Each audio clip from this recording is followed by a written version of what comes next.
Berrien County, Berrien, Michigan. High wind warning in effect until 7 p.m. this evening. What? Southwest wind 25 to 35 miles per hour with gusts 55 to 60 miles per hour. Highest gusts are expected along Lake Michigan Lakeshore. Where? Berrien County. I think the tuner on this thing died. 7 p.m. this evening. Impacts. Damaging wind will blow down trees and power lines. Widespread power outages are expected. Travel will be difficult, especially for high-profile vehicles.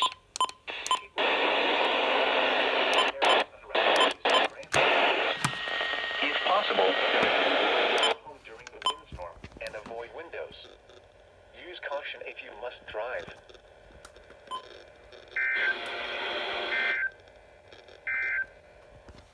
Now here is the hazardous weather outlook for the nearshore.